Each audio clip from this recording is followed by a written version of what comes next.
Good morning વિદ્યાર્થી મિત્રો. ગઈ વખતે છેલ્લા લેક્ચરમાં આપણે સ્વાધ્યાયના દાખલા ગણતા હતા. 6.21 સુધી આપણે ગણેલા. હજુ થોડાક દાખલા આજે ગણવા જેવા, એ દાખલા આપણે આજે પૂરા કરીશું. તો સ્વાધ્યાયની અંદર દાખલા નંબર 6.22 જુઓ તમે, અને 6.22 એટલે પેજ નંબર 137 પર છે. પ્રશ્ન જે આપ્યો છે, વજન ઓછું કરવા માંગતી એક વ્યક્તિ છે, વજન વધારે છે થોડું, એટલે ઓછું કરવા માંગે છે. તો એના માટે શું કરે છે કે 10 કિલોગ્રામ દળને 1000 વખત 0.5 મીટર જેટલું ઉચકે છે. 10 કિલોગ્રામની એક દળની વસ્તુ છે, એને 0.5 મીટર, અડધો મીટર જેટલું ઉચકે છે, પાછું નીચે લઈ જાય, પાછું ઊંચે લાવે, નીચે લઈ જાય, ઊંચે, દરેક વખતે 0.5 મીટર જેટલું. કેટલી વખત એવું કરે છે? 1000 વખત કસરત કરે છે ટૂંકમાં. ધારો કે તેણી જેટલી વખત દળને નીચે લાવે એટલી વખત સ્થિતિ ઊર્જાનો વ્યય થાય છે. એટલે નીચેથી ઉપર લઈ જઈએ વસ્તુને એટલે સ્થિતિ ઊર્જા મળે, એને પાછું નીચે જાય એટલે ગુમાવે, પાછી મળે, પાછી ગુમાવે, એટલે દરેક વખતે સ્થિતિ ઊર્જાનો શું થાય છે? વ્યય થાય છે. એટલે એક વખતમાં સ્થિતિ ઊર્જા ધારો કે એને મળતી હોય mgh, તો પાછું નીચે જાય એટલે એ ગુમાવી દે, ફરી mgh. એવું કેટલી વખત mgh? 1000 વખત. એટલું કાર્ય એ કરે છે. એટલે જો પહેલા તો દળ જે આપ્યું છે, જો અહીંયા આ દળ જે આપ્યું છે એ શાનું દળ? વ્યક્તિનું દળ નથી, વ્યક્તિનું દળ નહીં, વ્યક્તિ જે વસ્તુ ઉચકે છે એનું દળ, એટલે કે વસ્તુનું દળ.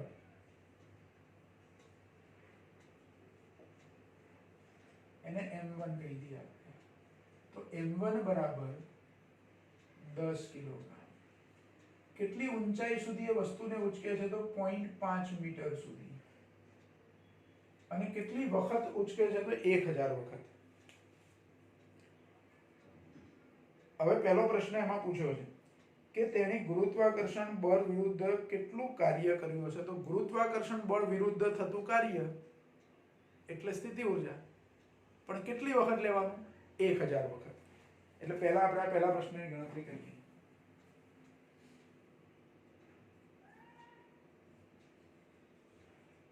ગુરુત્વાકર્ષણ બળ વિરુદ્ધ થતું કાર્ય. આ પહેલો પ્રશ્ન છે, એટલે અહીંયા આપણે આને 1 નંબર આપીએ. બુકમાં ABC આપ્યા છે કે 1 2 3 ABC આપ્યું છે, એટલે આપણે અહીંયા A લખીએ. A એના અલગ પાડવાના આપણે આ પ્રશ્નો. તો એ કાર્ય W વડે આપણે દર્શાવીએ તો W બરાબર કેટલી વખત એ વજન ઉચકે છે? 1000 વખત. એટલે 1000 mgh. ધ્યાન રાખો, 1000 mgh. જેનું મૂલ્ય આપણને કીધું છે કે શું?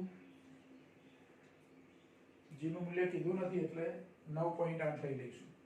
G બરાબર 9.8 મીટર પર સેકન્ડ સ્ક્વેર. એટલે આમાં કિંમતો મૂકી દેવાની. હવે 1000 ગુણ્યા દળ. કેટલું દળ ઉચક્યું? જો એ દળને પાછું m1 વડે આપણે દર્શાવ્યું, એટલે m1gh આવું લખીશું આપણે. એટલે એ દળ છે 10 કિલોગ્રામ. g નું મૂલ્ય 9.8 અને h એટલે 0.5. આનું સાદું રૂપ આપવાનું. એટલે જો 9.8 ગુણ્યા 0.5 એટલે 4.9 થશે, અને આ 10 ની ઘાત આવશે 4, કારણ કે 1000 અને પેલા 10 છે એટલે 4 ઘાત થાય. એટલે 4.9 ગુણ્યા 10 ની 4 ઘાત, આટલા જૂલ. આટલું કાર્ય થયું હશે. ગુરુત્વાકર્ષણ બળની વિરુદ્ધ થતું કાર્ય આટલું હશે. 4.9 ગુણ્યા 10 ની 4 ઘાત જૂલ. આ પહેલા પ્રશ્નનો જવાબ આપણને મળ્યો. જો આપણે 1000 વડે કેમ ગુણ્યા છે? તો એ વ્યક્તિ એક વખત નહીં, એ 10 કિલોની વસ્તુને કેટલી વખત ઊંચી નીચે કરે છે? 1000 વખત. એક જ વખત એને ઊંચી નીચે કરતો હોત તો mgh, પણ એવું 1000 વખત કરે છે, એટલે આટલું કાર્ય કરે છે. આટલું કાર્ય એ વ્યક્તિ કરે છે. પછી બીજો પ્રશ્ન જે પૂછ્યો છે એ જોઈએ. એના જ દાખલામાં બીજો પ્રશ્ન છે કે ખોરાકમાંથી કિલોગ્રામ દીઠ એટલે કે 1 કિલોગ્રામ દીઠ 3.8 ગુણ્યા 10⁷ જૂલ ઉર્જા મળે છે. આપણે ખોરાક જે લઈએ છીએ, હું કોઈ ખોરાક લઉં છું, ધારો કે ફ્રૂટ ખાધું મેં, 1 કિલોગ્રામ ફ્રૂટ ખાઈ લીધું આપણે, તો 1 કિલોગ્રામ ફ્રૂટ તમે ખાધું અથવા બીજો કંઈ પણ ખોરાક લીધો છે, તો નોર્મલી જનરલી આપણને 1 કિલોગ્રામમાંથી 3.8 ગુણ્યા 10⁷ જૂલ જેટલી ઉર્જા મળે. એ ઉર્જા આપણા શરીરમાં કોઈક રીતે સ્ટોર થઈ, સમજો તો આટલી ઉર્જા મળે, જેનું યાંત્રિક ઉર્જામાં રૂપાંતરણ 20% કાર્યક્ષમતાના દરે થાય છે. તો ડાયટિંગ કરનારે કેટલું ફેટ વાપર્યું હશે, એટલે કે ચરબી સ્વરૂપે ઉર્જા આપણા શરીરમાં જમા થઈ ગઈ, કેટલી ચરબી વપરાઈ હશે, બરાબર. 20%ના દરે યાંત્રિક ઉર્જામાં રૂપાંતર. યાંત્રિક ઉર્જા એટલે પેલો વસ્તુ ઉચકવા માટે આપણે 1000 વખત ઊંચે નીચે કરીએ, આપણે કાર્ય કર્યું છે, એ યાંત્રિક કાર્ય આપણે કર્યું. તો યાંત્રિક કાર્ય આટલા જૂલ થયું, કેટલા દરે? 20%ના દરે. આપણે ખોરાક જે લીધો એમાંથી કિલોગ્રામ દીઠ જે ઉર્જા મળી, એ એમ કિલોગ્રામમાંથી જેટલી ઉર્જા મળે છે એના 20% જ આ કાર્યમાં રૂપાંતર થાય છે. આવો પ્રશ્ન છે. અને ઉર્જા કિલોગ્રામ દીઠ ઉર્જા છે અને 3.8 ગુણ્યા 10⁷ જૂલ આવું મૂલ્ય આપ્યું છે આપણને. એટલે બીજો પ્રશ્ન, 1 કિલોગ્રામ ખોરાકમાંથી મળતી ઉર્જા,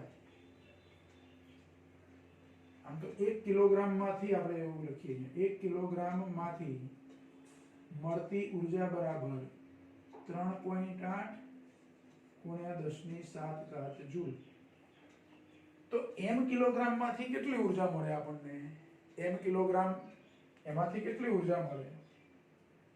તો m કિલોગ્રામ માંથી મળતી ઉર્જા બરાબર, એ ઉર્જાને હું u વડે દર્શાવું તો ઉર્જા u બરાબર 3.8 ગુણ્યા 10⁷ m આટલા જૂલ. જો અહીંયા m એટલે મીટર એવું નથી, 3.8 ગુણ્યા 10⁷ m, આના ગુણાકારમાં m છે. સમજો કે m બરાબર 5 કિલોગ્રામ હોય તો 3.8 ગુણ્યા 5 ગુણ્યા 10⁷ આટલા જૂલ ઉર્જા. જસ્ટ આપણે ઉદાહરણ લઈએ છીએ, m બરાબર 5, એવું કીધું નથી m કેટલા છે. m તો આપણે શોધવાના છે કે વ્યક્તિનો કેટલી ચરબી, કેટલી ફેટ વપરાશે, એના શરીરમાં જે ચરબી જમા થયેલી છે એનું દળ છે. આટલું કાર્ય કરવા માટે કેટલી ઉર્જા વપરાશે, પણ એની કાર્યક્ષમતા 20% છે. 20%ના દરે યાંત્રિક ઉર્જામાં રૂપાંતર થાય છે. આ શરીરમાં જમા થયેલી ચરબી સ્વરૂપે જે ઉર્જા છે તે છે કે 1 કિલોગ્રામ ચરબી શરીરમાં જમા થયેલી હોય અને એ વપરાય તો આટલી ઉર્જા મળે. તો m કિલોગ્રામ ચરબીમાંથી કેટલી ઉર્જા મળશે? આપણી m કિલોગ્રામ ચરબી વપરાય તો, પણ પેલા 20% યાદ રાખવાનું છે. 20%ના દરે યાંત્રિક ઉર્જામાં રૂપાંતર થાય છે. એટલે યાંત્રિક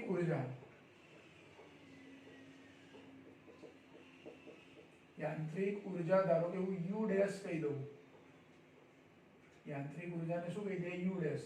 તો આ જે ઉર્જા છે ચરબીમાંથી મળતી ઉર્જા એના 20%, એટલે 20% ઓફ u, u ના 20%.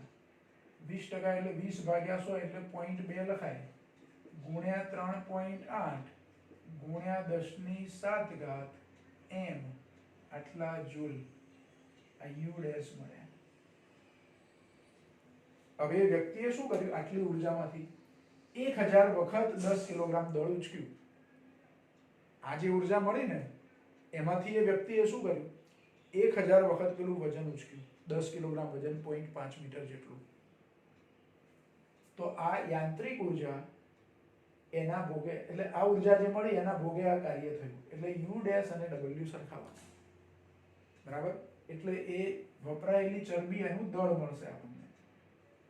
એટલે w બરાબર u ડેશ અથવા u ડેશ બરાબર w, આપણે આવું લખીએ, u ડેશ બરાબર W, કારણ કે એમ શોધવાના છે એટલે 0.2 યુ ડેશ એટલે જુઓ 0.2 ગુણ્યા 3.8 ગુણ્યા 10 ની 7 એમ બરાબર W એટલે કેટલા 4.9 ગુણ્યા 10 ની 4 એટલે એમ ને કરતા બનાવીએ તો આ ત્રણે પદો છેદમાં જાય એટલે 4.9 ગુણ્યા 10 ની 4 ભાગ્યા 0.2 ગુણ્યા 3.8 ગુણ્યા 10 ની 7 આનું સાદુરૂપ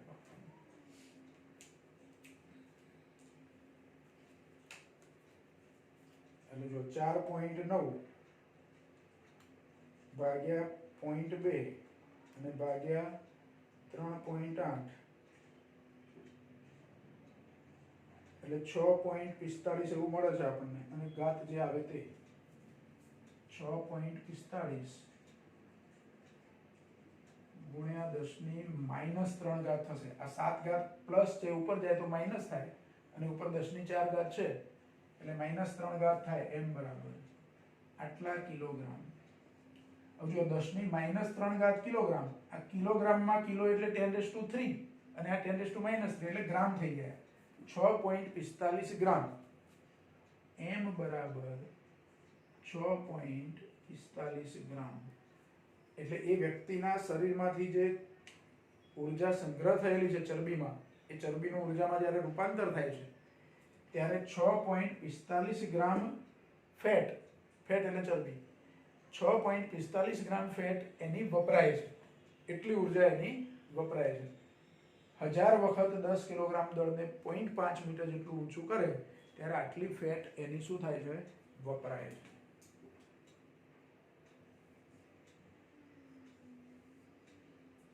આ 1 આ 2 અને આ 3 જો એટલો જવાબ આવે છે કે નહીં જોઈ લઈએ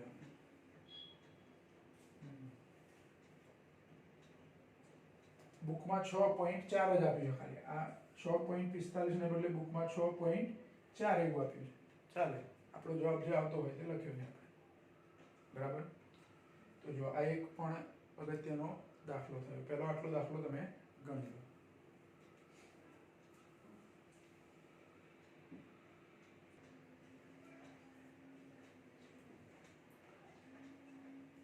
જો હવે દાખલા નંબર 6.23 સ્વાધ્યાયમાં જે વધારાના દાખલા સિવાયના જે છે આના પછી 6.23 પછી વધારાના છે આપણે વધારાના દાખલા હમણાં ગણતા નથી પણ આ 6.23 છે ત્યાં સુધીના દાખલા આપણે પરીક્ષા લક્ષી છે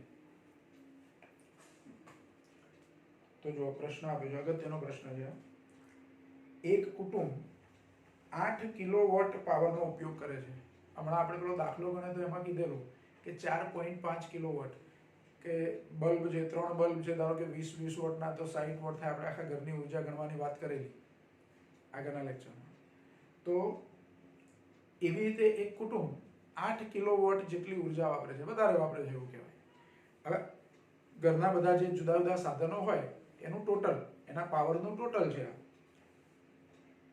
હવે એમાં પહેલો પ્રશ્ન એવો પૂછ્યો છે કે સમક્ષિતિજ સપાટી પર સૂર્ય ઊર્જા સીધી જ 1 ચોરસ મીટર દીઠ 200 વોટ જેટલા સરેરાશ દરથી આપાત થાય છે જો આની 20% ઊર્જાનું ઉપયોગી વિદ્યુત ઊર્જામાં રૂપાંતરણ થઈ શકતું હોય તો 8 કિલોવોટ મેળવવા માટે કેટલું ક્ષેત્રફળ જોઈએ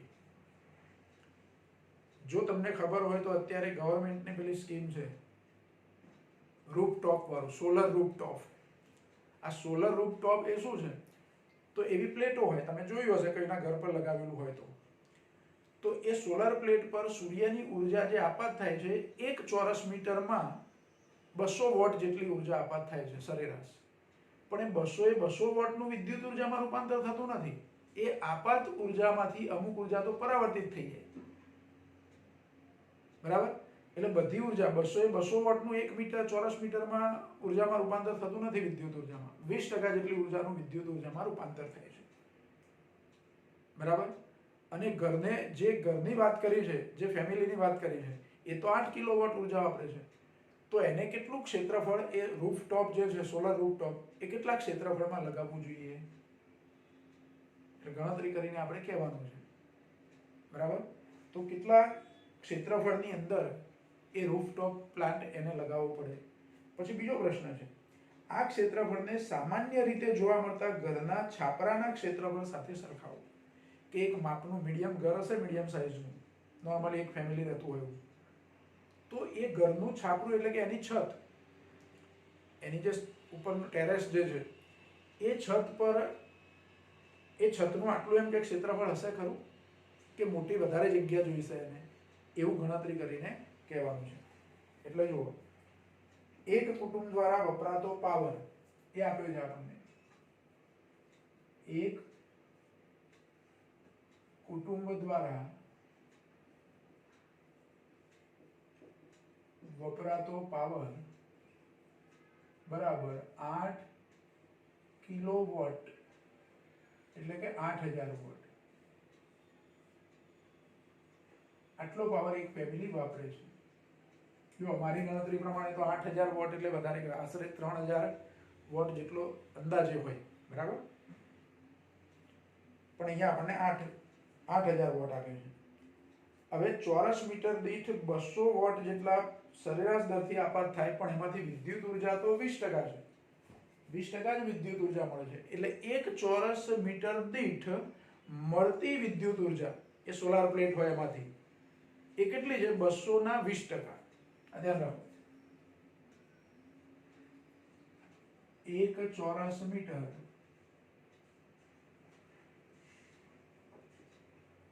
ક્ષેત્રફળ દીઠ મળતી વિદ્યુત ઉર્જા, સૂર્ય ઉર્જા નહીં, એક ચોરસ મીટરમાં સૂર્યની ઉર્જા જે આપાત થાય છે, પ્લેટ પર જે ઉર્જા આપાત થાય છે એ તો 200 વોટ છે, પણ આપણે તો એમાંથી વિદ્યુત ઉર્જા મેળવી છે. તો એ મળતી વિદ્યુત ઉર્જા છે એ ઉર્જા 200 ના કેટલા ટકા? 20%. એટલે 20% ઓફ 200, 20% એટલે 0.20 ગુણ્યા 200, 20 ભાગ્યા 100. આ બે જીરો કાઢી નાખું તો આ 20 થઈ જાય, 20 ગુણ્યા 2 એટલે 40 વોટ જેટલી ઉર્જા મળે છે. એ વિદ્યુત ઉર્જાને ધારો કે એવું P1 વડે દર્શાવો. એ ઉર્જા છે એને આપણે P1 વડે દર્શાવીએ છીએ, અને આ ઉર્જા છે એને P વડે દર્શાવીએ, પાવર. જો અહીંયા મળતી વિદ્યુત ઉર્જા પણ એક પાવર છે એકચ્યુઅલી, કારણ કે વોટ એકમ આપ્યો છે, બરાબર. એટલે અહીંયા એક ચોરસ મીટર ક્ષેત્રફળ દીઠ મળતો, આપણે આવું લખીએ, મળતો વિદ્યુત પાવર, બરાબર. અને P1 ને બદલે આને P' કહી દઈએ આપણે, ત્યાં P વાપરે એટલે અહીંયા P' કહી દઈએ. આ એક ચોરસ મીટર માંથી મળે છે આપણને, એક ચોરસ મીટર કીધું એટલે 40 કિલોવોટ છે એ એક ચોરસ મીટર ક્ષેત્રફળમાંથી મળે છે. તો મારે 8000 વોટ જેટલો પાવર મેળવવો હોય તો કેટલું ક્ષેત્રફળ રાખવું પડે, બરાબર. એટલે ત્રિરાશી મુકાય કે 40 વોટ જેટલો પાવર 1 મીટર સ્ક્વેર ક્ષેત્રફળમાંથી મળે તો 8000 વોટ જેટલો પાવર કેટલા ક્ષેત્રફળમાંથી મળે, આવી ત્રિરાશી મૂકવાની. એટલે એ જેટલું ક્ષેત્રફળ જોઈએ છે આપણે એક ક્ષેત્રફળ મળી જશે, અને એ ક્ષેત્રફળને આપણે a વડે દર્શાવીએ.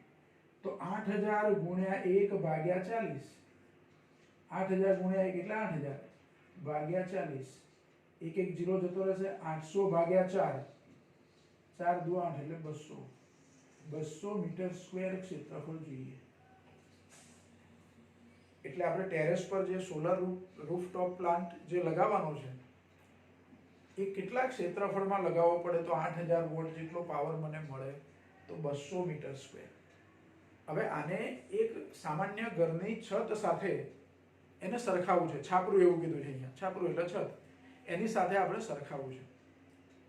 ધારો કે જે ઘર પર આપણે આ પ્લાન્ટ લગાવવો છે એનું ટેરેસ છે એ ચોરસ આકારનું છે, ચોરસ હોય કાં તો લંબચોરસ હોય, પણ આપણે ચોરસ ધારી લઈએ. કેવો આકાર ધારી લઈએ? ચોરસ. તો તો એ ચોરસનું ક્ષેત્રફળ આટલું હોય અને ચોરસના ક્ષેત્રફળનું સૂત્ર કયું? તો લંબાઈ ગુણ્યા લંબાઈ. એટલે એ બરાબર હું લંબાઈનો વર્ગ લખી દઉં તો લંબાઈનો વર્ગ 200 મીટર સ્ક્વેર થવો જોઈએ. પછી લંબાઈનો વર્ગ છે એની પરથી લંબાઈ લેવી હોય તો એની લંબાઈ આપણને એક બાજુની લંબાઈ મળી જાય. ધારો કે મકાનનું છાપરું અહીંયા લખીએ આપણે. ધારો કે આ બીજો પ્રશ્ન છે, આ પહેલો પ્રશ્ન છે 1 અને એમાં જે બીજો પ્રશ્ન છે એને b વડે દર્શાવીએ. ધારો કે મકાનનું છાપરું ચોરસ આકારમાં છે.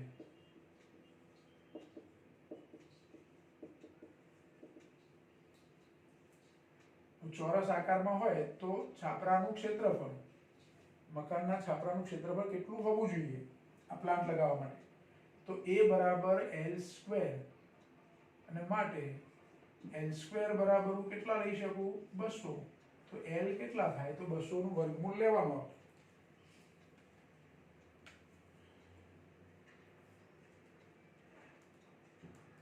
એટલે 14.14 થાય. 200 નું વર્ગમૂળ કેટલું? 14.14 મીટર લંબાઈ થઈ ને. એટલે એ જે મકાન છે, ચોરસ મકાન જે છે એને છાપરું જે ચોરસ છે એનું લંબાઈ 14.14 મીટર એટલે આશરે 14 મીટર જેટલી લંબાઈ હોવી જોઈએ. 14 મીટર એટલે 14 તરી 42, લગભગ 45 ફૂટ જેટલું થાય. 3 ફૂટ કરતાં વધારે થાય 1 મીટર એટલે 3.28 જેવું થાય. એટલે આપણે એને ફૂટમાં કન્વર્ટ કરીએ. જુઓ, ગુણ્યા 3.28 એટલે 46 ફૂટ, 46 ફૂટ જેવું થાય. તો જે મકાન છે એનું છાપરું 46 ફૂટ લંબાઈ અને 46 ફૂટ પહોળાઈ, બે બાજુ સરખી એટલે ચોરસ થઈ ગયું. આટલી સાઈઝ હોય છાપરાની તો એની પર તમે જે સોલાર પ્લેટ લગાવો એમાંથી 8000 વોટ જેટલો પાવર ઉત્પન્ન થાય, અથવા 8 કિલોવોટ. જો તમને થોડુંક ખ્યાલ હોય તો તમે એવું જાણી શકો કે લગભગ એક ફેમિલી પોતાના ઘર પર જે રૂફટોપ પ્લાન્ટ લગાવે છે, સોલર રૂફટોપ પ્લાન્ટ, એ 3 કિલોવોટથી 5 કિલોવોટની વચ્ચે લગાવે છે. કેટલા? 3 કિલોવોટથી 5 કિલોવોટ સુધી. મોટે ભાગે જનરલી એક નાનું ફેમિલી હોય, 4 કે 5 સભ્યો હોય ઘરમાં, તો એ 3 કિલોવોટ ઇનફ છે એમના માટે. એ 3 કિલોવોટનો પ્લાન્ટ લગાવે એ એના માટે જેટલું ક્ષેત્રફળ જરૂર 3 કિલોવોટ માટે જરૂર પડતી હોય એટલી, તો એમાંથી જે વિદ્યુત ઉર્જા ઉત્પન્ન થાય એમના ઘરમાં ચાલી રહે. પછી મોટું ફેમિલી હોય, મોટું મકાન હોય, વધારે સભ્યો એમાં હોય, વપરાશ વધારે હોય, તો પછી મોટી સાઈઝનો પ્લાન્ટ લગાવવો પડે. 5 કિલોવોટ, 6 કિલોવોટ, જેટલો જોઈએ એટલું તમે લગાવી શકો. પણ એક સામાન્ય ફેમિલી 4 કે 5 મેમ્બર ઘરમાં હોય એવું ફેમિલી હોય તો લગભગ 3 કિલોવોટ ઇનફ છે એના માટે. અહીંયા મોટું ફેમિલી બતાવ્યું છે એટલે 8 કિલોવોટ, પણ એક ઘરની લંબાઈ અને પહોળાઈ એ 45 કે 46 ફૂટ ચોરસ લંબાઈનો જે ચોરસ કીધો આપણે, એ આખા ચોરસ પર એને એ રૂફટોપ પ્લાન્ટ લગાવવો પડે. સેટ પણ ખુલ્લી જગ્યા એની રહે નહીં. અને આટલી લંબાઈ એટલે થોડીક વધારે કહેવાય. એક સામાન્ય નાનું માપનું મીડિયમ મકાન હોય તો એની લંબાઈ આટલી વધારે હોતી નથી. 45 ફૂટ જેટલી તો નથી હોતી. એક 2 BHK નું ટેનામેન્ટ મકાન હોય તો 45 ફૂટ તમને લંબાઈ પહોળાઈ ના મળે. બરાબર? એટલે મોટી જગ્યા થઈ. પણ આપણે ખાલી સરખામણી કરવાની છે કે તમે સરખાવો તો 8000 વોટ જેટલો પાવર જો ત્યાંથી મેળવવો હોય એ છાપરા પર, તો એ જગ્યા વધારે જોઈએ. એટલે એક સામાન્ય નાનું મકાન હોય તો એમાં ચાલે નહીં. પણ આટલી ગણતરી કરવાની છે. બરાબર? એટલે અહીંયા છેલ્લે લખ્યું છે કે ઘણા જ મોટા પરિમાણ વાળું છાપરું હોવું જોઈએ, એટલે મકાન મોટું હોવું જોઈએ. સામાન્ય આપણે જે એક નાનું ફેમિલી રહેતું હોય 4 કે 5 સભ્યોનું, એવા ફેમિલી માટેનું જે મકાન હોય એ મકાનનું છાપરું આના કરતાં નાનું હોય, ઓછી લંબાઈ હોય. આ મીટરમાં છે, ધ્યાન રાખો. આપણે ઘરમાં લંબાઈ પહોળાઈ માપીએ છીએ, ફૂટમાં માપીએ છીએ. શામાં માપીએ છીએ? ફૂટમાં માપીએ છીએ. આ મીટરમાં છે એટલે 3.28 વડે આને ગુણીએ એટલે આપણે કીધું હમણાં કે 46 ફૂટ જેટલી લંબાઈ અને 46 ફૂટ જેટલી પહોળાઈ એટલું છાપરું હોય તો તમે 8000 કિલોવોટ જેટલો પાવર ઉત્પન્ન થાય એવી વ્યવસ્થા કરી શકો. બરાબર? ચલો, આ દાખલો પણ ગણી લેશો તમે.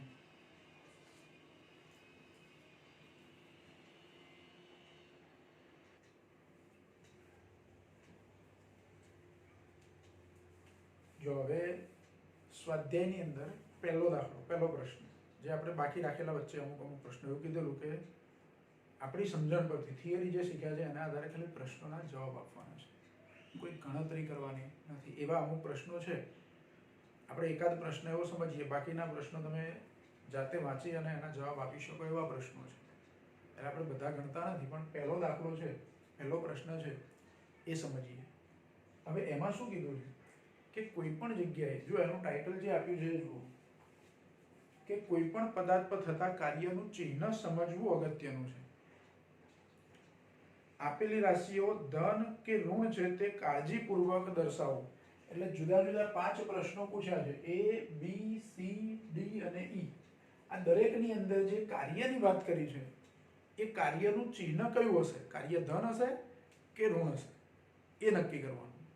હવે કાર્યનું સૂત્ર આપણી જોડે છે, એક સામાન્ય સૂત્ર જે છે અહીંયા સાઈડમાં લખું છું કે W બરાબર F ડોટ ડી, એટલે કે એફ ડી કોસ થીટા. હવે આ સૂત્ર પ્રમાણે કાર્ય ધન હશે કે ઋણ તે નક્કી કરવાનું. જો થીટા બરાબર 0 હોય તો cos 0 1 થાય. f અને d તો એ ખાલી મૂલ્યો છે. જો મેં એફ ડી કોસ થીટા લખ્યું ને, એમાં આ f એ ખાલી મૂલ્ય જ છે એટલે ધન હોય, d મૂલ્ય જ છે એટલે ધન હોય. પણ આ cos થીટા ધન કે ઋણ હોઈ શકે. cos થીટા ધન કે ઋણ હોઈ શકે. જો થીટા બરાબર 0 હોય તો cos 0 1 થાય. cos 0 કેટલા થાય? 1 થાય, એટલે +1. અને થીટા બરાબર 180 હોય, બે શક્યતાઓ જ વિચારીએ છીએ આપણે એક પરિમાણમાં. થીટા બરાબર 180 હોય તો cos 180 -1 થાય. હવે થીટા 0 ક્યારે હોય? તો બળ અને સ્થાનાંતર એક જ દિશામાં હોય. જે દિશામાં બળ લાગતું હોય એ જ દિશામાં પદાર્થની ગતિ થતી હોય તો થીટા 0, અને જે દિશામાં બળ લાગતું હોય એની વિરુદ્ધ દિશામાં ગતિ થતી હોય, બળ અને સ્થાનાંતર પરસ્પર વિરુદ્ધ હોય તો cos થીટામાં થીટા 180 એટલે આ -1 થાય, એટલે કાર્ય ઋણ થાય. હવે જુઓ, આટલું યાદ રાખો, થીટા બરાબર 0 હોય એટલે કે બળ અને સ્થાનાંતર એક જ દિશામાં હોય તો કાર્ય ધન, બળ અને સ્થાનાંતર પરસ્પર વિરુદ્ધ હોય તો કાર્ય ઋણ. જે બળ વડે કાર્ય કીધું હોય તે. બરાબર? હવે પહેલો પ્રશ્ન ધ્યાનથી વાંચો. દોરડા સાથે બાંધેલી ડોલ કૂવામાંથી બહાર કાઢતા માણસ વડે થયેલું કાર્ય. આપણે કૂવો છે એમાં દોરડા વડે આપણે એક ડોલ નીચે જવા દીધી, પાણી ભરાયું એટલે ડોલને આપણે ઉપર તરફ ખેંચીએ છીએ. ડોલને, દોરડું બાંધેલું છે એ ડોલ, એને ઉપર તરફ ખેંચીએ છીએ. હવે ડોલ કઈ તરફ જાય છે? ઉપર તરફ. માણસ વડે બળ પણ કઈ તરફ લાગે છે? ઉપર તરફ. તો F અને D એક જ દિશામાં થયા. D એટલે ડોલનું સ્થાનાંતર. ડોલ ઉપર તરફ આવે છે, આપણે ખેંચીએ છીએ એને, અને બળ પણ આપણે ઉપર તરફ જ લગાડ્યું છે. એટલે આ પ્રશ્ન છે એની અંદર કે માણસ વડે લાગતું બળ F અને ડોલનું સ્થાનાંતર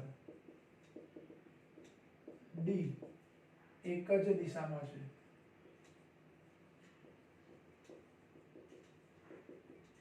તેથી કાર્ય ધન થાય.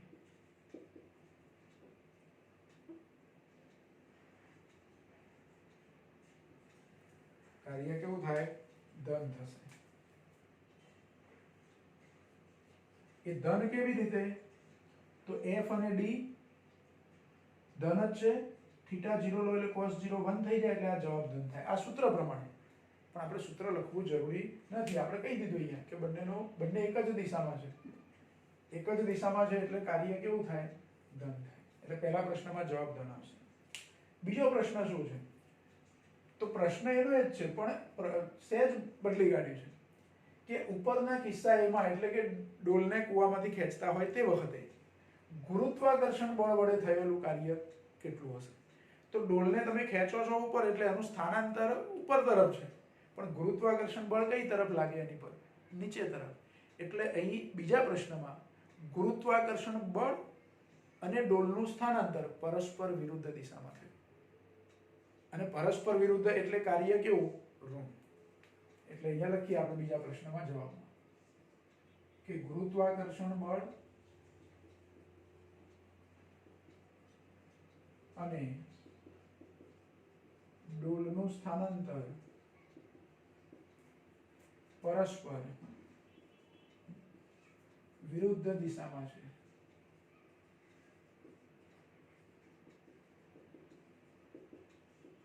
તેથી કાર્ય ઋણ થાય. સ્થાનાંતર અને બળ પરસ્પર કેવી દિશા થઈ? વિરુદ્ધ. એટલે કાર્ય કેવું થયું? ઋણ થયું. આવું બધા પ્રશ્નોમાં આપણે કહેવાનું છે. જો ત્રીજો પ્રશ્ન, ઢળતા સમતલ પર લપસતા પદાર્થ પર ઘર્ષણ બળ વડે થયેલું કાર્ય. લસરપટ્ટી હોય ને, લસરપટ્ટી પર ધારો કે કોઈ નાનું બાળક છે, આમ નીચે તરફ જાય છે, ઘર્ષણ બળ કઈ દિશામાં હોય? ગતિની વિરુદ્ધ. એટલે ઘર્ષણ બળ વડે થયેલું કાર્ય મારે ગણવું હોય તો ઘર્ષણ બળ, બાળક આમ નીચે જાય છે લસરપટ્ટી પર, તો એની પર ઘર્ષણ બળ વિરુદ્ધ દિશામાં લાગે છે. એટલે ઘર્ષણ બળ અને સરકતો પદાર્થ એનું સ્થાનાંતર પરસ્પર વિરુદ્ધ દિશામાં. વિરુદ્ધ એટલે ઋણ. એટલે આમાં કાર્ય કેવું આવશે? ઋણ આવશે. ઘર્ષણ બળ અને પદાર્થનું સ્થાનાંતર પરસ્પર વિરુદ્ધ દિશામાં છે. તેથી કાર્ય ઋણ થાય. અહીંયા પણ પરસ્પર વિરુદ્ધ દિશા એટલે કાર્ય કેવું થાય? ઋણ થાય.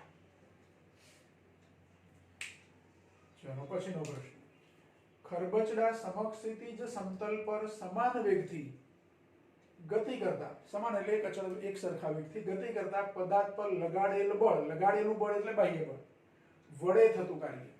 હવે કોઈ સમક્ષિતિ સપાટી હોય, એ સમક્ષિતિ સપાટી પર એક બ્લોક મૂકેલો છે અને દોરી વડે બાંધીને હું ખેંચું છું. એ લગાડેલું બળ એટલે મેં જે ખેંચું છું તે. હવે પદાર્થને હું ખેંચું છું અને એની ગતિ થાય છે, તો જે દિશામાં બળ લગાડ્યું છે તે જ દિશામાં એનું સ્થાનાંતર થાય છે. એટલે લગાડેલ બળ, પદાર્થ પર લગાડેલ બળ અને સ્થાનાંતર એક જ દિશામાં છે. એટલે કાર્યધન.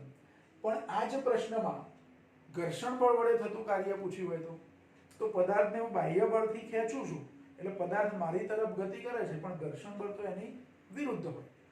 તો ઘર્ષણ બળ વડે થયેલું કાર્ય જો પૂછ્યું હોય તો ઋણ, પણ બાહ્ય બળ વડે થયેલું કાર્ય પૂછ્યું છે એટલે કેવું? ધન. તો અહીંયા લગાડેલ બળ અને સ્થાનાંતર એક જ દિશામાં હોવાથી કાર્ય ધન થાય. એટલે આ પ્રશ્નમાં કાર્ય કેવું મળશે આપણને? ધન મળશે, એક જ દિશા હોવાથી. બરાબર. ચલો પછીનો પ્રશ્ન, દોલન કરતા લોલકને સ્થિર કરવા માટે હવાના અવરોધક બળ વડે થયેલું કાર્ય. લોલક આમ ગતિ કરતું હોય, એનો ગોળો ગતિ કરતો હોય, તો એની ગતિ ધીમે ધીમે એના દોલનો નાના થતા જશે અને અમુક દોલનો કરીને એ ગોળો શું થશે? સ્થિર થઈ જશે. કોને લીધે સ્થિર થયો? તો હવાના અવરોધક બળને કારણે. એટલે એ ગતિનો વિરોધ કર્યો. લોલકનો ગોળો ધારો કે આ બાજુ જતો હોય તો એની પર હવા આમ લાગે. આપણે સાયકલ લઈને જતા હોય ઘણી વખતે તો શું થાય? પવન નથી, પણ આપણે સાયકલ સ્પીડમાં ચલાવીએ તો આપણને એવું લાગે કે સામેથી પવન આવે છે. એટલે આપણી ગતિને એ શું કરે છે?